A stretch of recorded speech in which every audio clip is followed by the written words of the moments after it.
नमस्कार, मैं हूं सौरभ श्रीवास्तव। गुजरात विधानसभा चुनाव में पहले चरण का मतदान हो चुका है और दूसरे चरण का मतदान 5 दिसंबर को होना है। ऐसे में लगातार राजनेताओं के बीच बयानबाजी का सिलसिला जो है वो लगातार जारी है। नेताओं के बीच जो बयानबाजी है वो और भी तल्ख होती ही दिखाई दे रही है। हम आपको बता दें कि लगातार बीजेपी और आम आदमी पार्टी के साथ साथ कांग्रेस के नेता एक दूसरे पर हमलावर तो हैं ही, और इस बीच हैदराबाद से सांसद असदुद्दीन ओवैसी भी लगातार गुजरात में अपने प्रत्याशियों के लिए चुनाव प्रचार करने के लिए पहुंच रहे हैं, जनसभाओं को संबोधित कर रहे हैं और इस दौरान लगातार वो कांग्रेस पर भी तीखा प्रहार करते हुए दिखाई दे रहे हैं। हम आपको बता दें, असदुद्दीन ओवैसी दरियापुर विधानसभा क्षेत्र में अपने प्रत्याशी के प्रचार के लिए पहुंचे हुए थे और जनसभा को संबोधित कर रहे थे।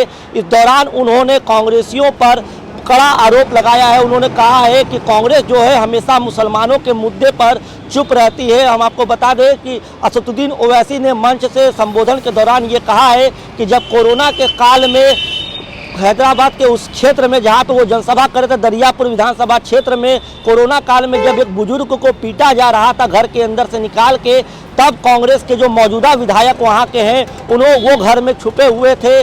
उन्होंने कुछ नहीं बोला, लेकिन मैं हैदराबाद में अपने उस मामले पर बयान दिया था, मैं उस पर अपनी प्रतिक्रिया दी थी, लेकिन यहाँ पे जो मौजूदा विधायक थे कांग्रेस के वो पूरी तरीके से चुप्पी साधे हुए थे। तो किस तरीके से इस पूरे मामले को लेकर के असदुद्दीन ओवैसी ने हमला बोला है कांग्रेस पर, पहले आपको वो सुनाते हैं। दूसरी बात, जो कांग्रेस के यहाँ पर मौजूदा एमएलए साहब हैं, 2020 में कोविड के दौरान 2020 कोविड के दौरान क्या यहां पर पुलिस ने आकर घरों में घुसकर एक 65 साल के बूढ़े को पीटा नहीं, घरों में घुसकर दरवाजे नहीं तोड़े, मां और बहनों को गालियां नहीं दी ना?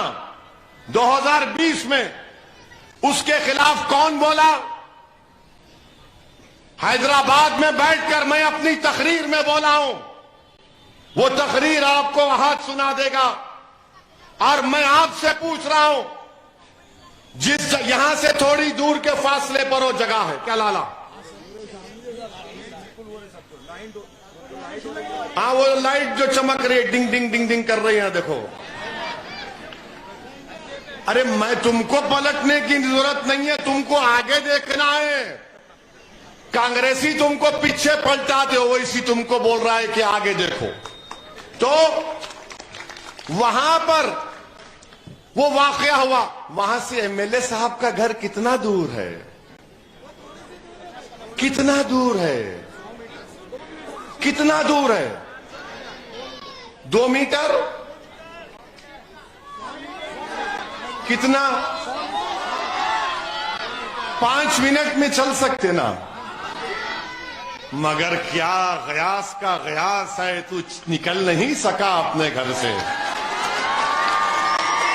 जब लोगों को पीटा जा रहा था, जब बूढ़े को मारा जा रहा था, जब मां और बहनों को गालियां दी जा रही थी, एमएलए डर के बैठा था, मैं निकलूंगा तो मेरी पिटाई हो जाएगी। तो देखा आपने, असदुद्दीन ओवैसी ने अपने संबोधन के दौरान किस तरीके से कांग्रेस को टारगेट किया है और कांग्रेस के जो जनप्रतिनिधि थे उनकी जो कार्यशैली थी उस पर भी सवाल उठाया। हम आपको बता दें कि गुजरात विधानसभा चुनाव में असदुद्दीन ओवैसी ने अपनी पार्टी AIMIM से टोटल 14 उम्मीदवारों को चुनावी मैदान में उतारा है। पहले चरण के चुनाव में 6 उम्मीदवार उनके थे और जो अंतिम चरण यानी जो 5 दिसंबर को जो चुनाव होना है अंतिम चरण का, उसमें ओवैसी के 8 उम्मीदवार जो है वो चुनावी मैदान में अपनी किस्मत आजमा रहे हैं, जिसके लिए लगातार असदुद्दीन ओवैसी उन विधानसभा क्षेत्रों में जाकर जनसभाओं को संबोधित कर रहे हैं और इस दौरान प्रधानमंत्री नरेंद्र मोदी बीजेपी और कांग्रेस पर लगातार हमलावर होते हुए दिखाई दे रहे हैं।